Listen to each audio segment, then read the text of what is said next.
Hi everyone. Today we're going to study velocity and acceleration. First, let us define velocity. Velocity or instantaneous velocity is the derivative of position with respect to time. If the body's position at time t is the function s equals f of t, then the body's velocity at time t is v of t equals ds over dt. That is the derivative of this function.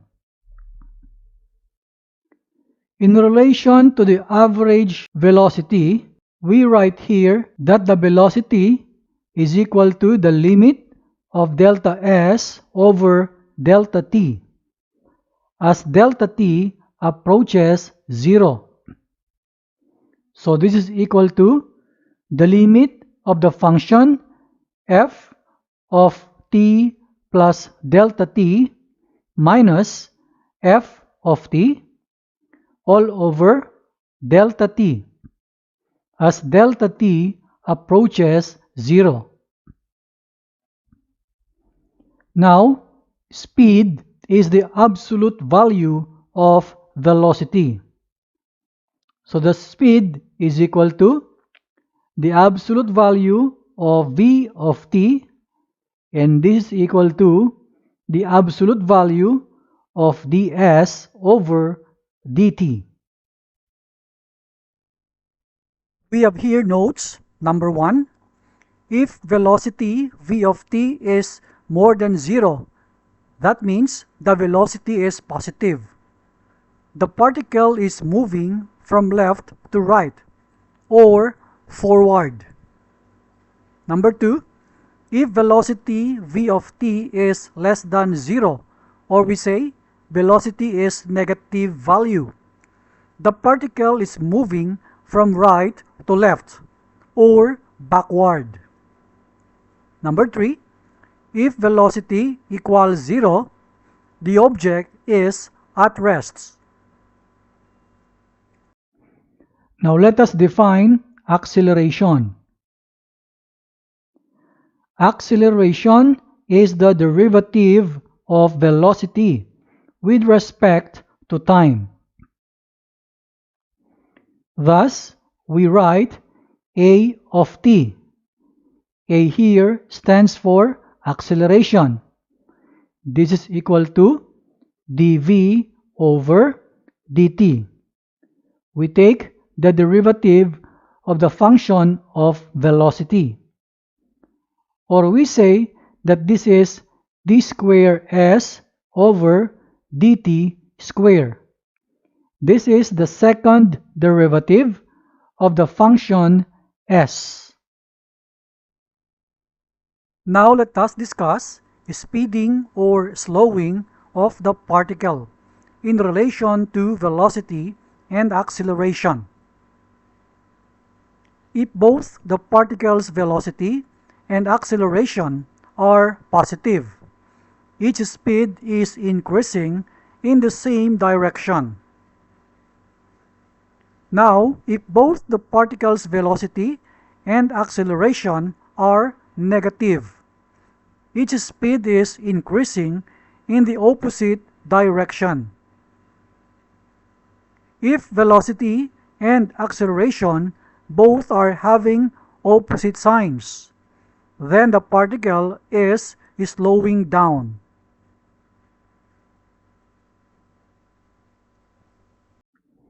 Let us see this example. Find the body's speed and acceleration at the endpoint of the interval. The function is s equals t squared minus 3t plus 2. And the interval is t is between 0 up to 2. for our solution, let us compute for the speed.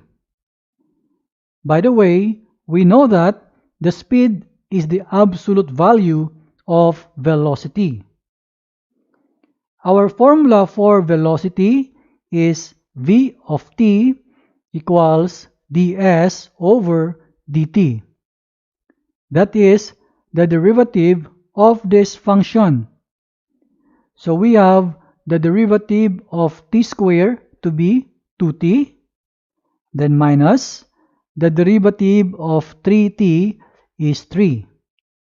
The derivative of 2 is 0. So we have here 2t minus 3.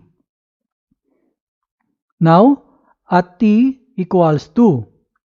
This 2 is the endpoint of the interval. Let us evaluate the function v at t equals 2. So we write v of 2 equals 2t now becomes 2 times 2 minus 3. So we have 4 minus 3 equals 1. Since velocity is positive and the absolute value of positive 1 is 1. So we write here the speed equals 1. This is our final answer. Now for acceleration, we write a of t equals the derivative of the function v.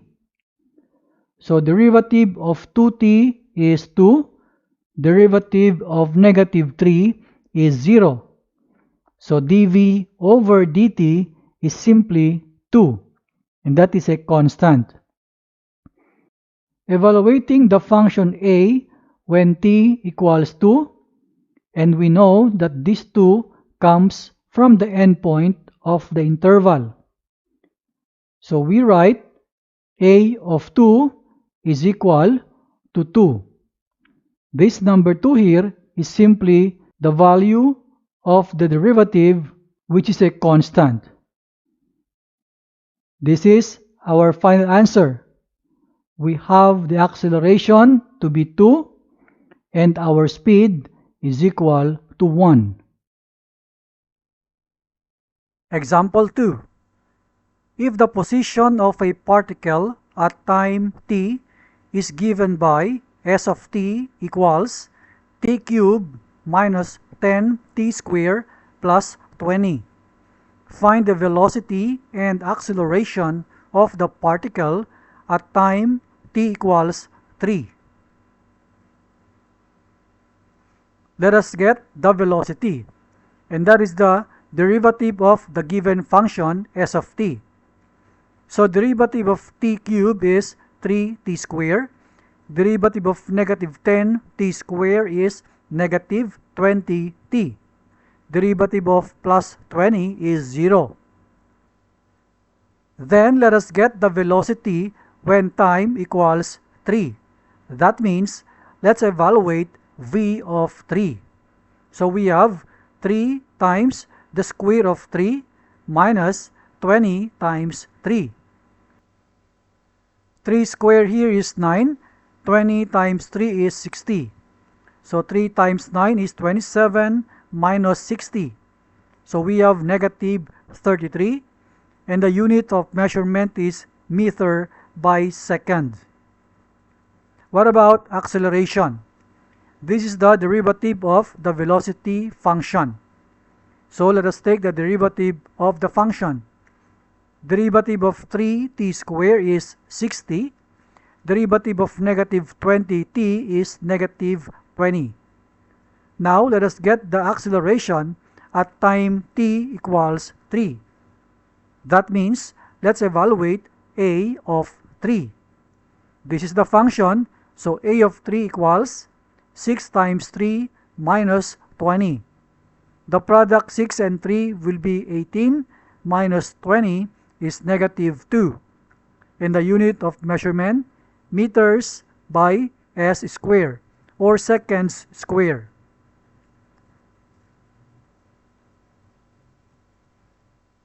Example 3. A particle moves along a coordinate axis. Its position at time t is given by s of t equals t squared minus 5t plus 1.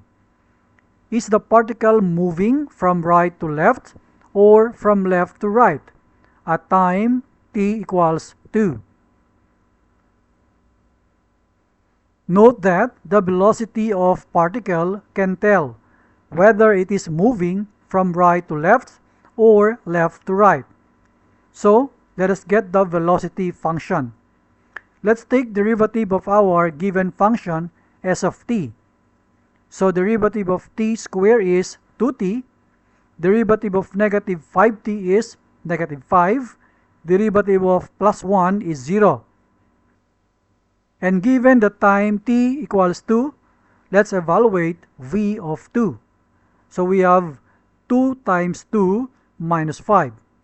The product 2 and 2 will be 4, minus 5 is negative 1. So the value is negative.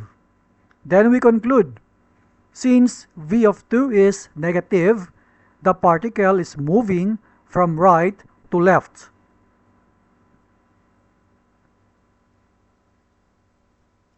Example 4. The position of a particle at time t is given by s of t equals t cubed minus 2t minus 2.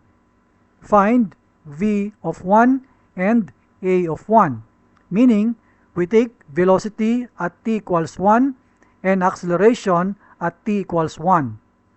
Once we get the values, we're going to answer the two questions here.